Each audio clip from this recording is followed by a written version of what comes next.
So today we're looking at three forms: used to plus the first form, be used to plus the gerund form, also ing if you prefer, and get used to plus the gerund ing. Okay, let's look at some examples. First thing I want to say, number 2 and number 3 are very similar. They are just like be married, get married are very similar. Be divorced, get divorced are very similar. Be angry, get angry are very similar. And it's the same difference here in 2 and 3. But number 1 is completely different and perhaps counterintuitive. Used to is we use it for something which was true, but it's not true now. So when I was younger, when I was a teenager, I used to have long hair. I don't have long hair now, as you can see, but I used to have long hair with a ponytail. I used to have long hair. Okay? First form, also known as infinitive, after used to. Now, we can use this in the negative. We can say, I didn't used to. So, I didn't used to.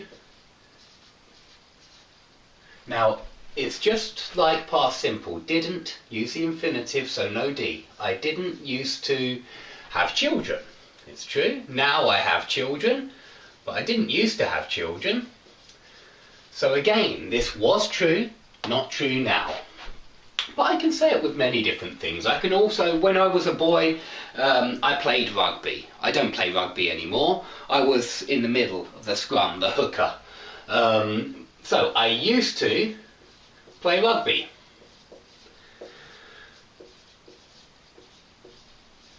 But I don't play rugby anymore. I'm not big enough and strong enough for rugby.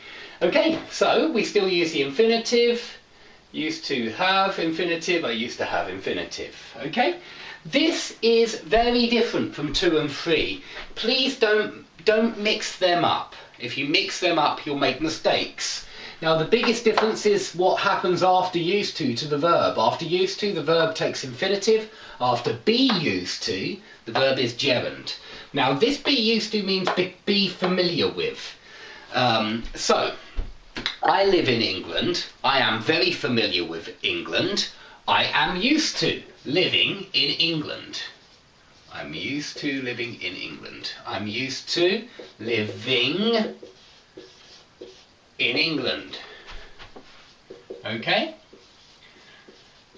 This is a state, and that's why it's be. It's not a process, which is get. This is a state. I am used to living in England.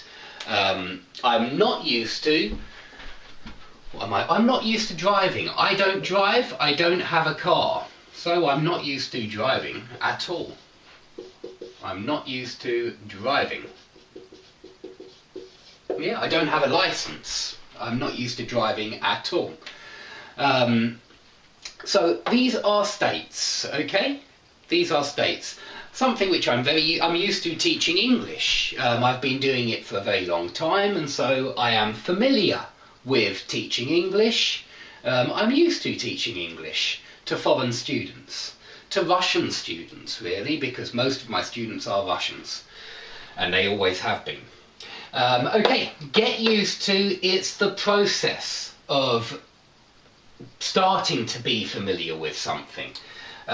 So when you can say I am married, yeah, it's true, I am married, but I got married 5 years ago. Yeah, I got married is the process, and I am married is the state. So they're very, very similar. They're not really different, but just be and get. One is the state, be, one is the process, get. So when I went to Moscow, I got used to living in Russia. I liked it very much as well, and hopefully I will go back soon. Well, I will go back this summer for a few weeks, but I hope to go back and teach in the future as well. I got used to living in Moscow,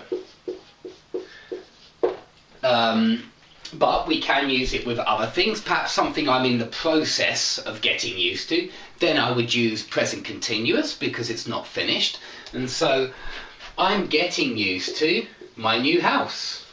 This is a new flat for me and my family, and so I'm getting used to living, but you don't need the verb. You can just say I'm getting used to my new house, my new flat. I'm getting used to living in my new flat. Okay? And here it's present continuous because it's not finished. But we can use a variety of different tenses. We can say I have got used to living in my new flat if it's the finish or the process, or I am used to living in my new flat. Now please, if you have any questions, put them under the video. I will always try to answer questions. And please join the Facebook or vk.com group which I mentioned at the start of the video, Learn English Easy as Pie and English with Pleasure. Please subscribe if you would like to see more lessons like this. I make them every week. And please keep learning English, keep working hard. Thanks for watching. Please subscribe if you've enjoyed this lesson and would like to receive more over the next few weeks. Here are some videos on phrasal verbs, auxiliary verbs, tenses, and verb forms as well, like gerunds and 2+ infinitive. Please watch them and try the quizzes below the videos, and I hope that you improve.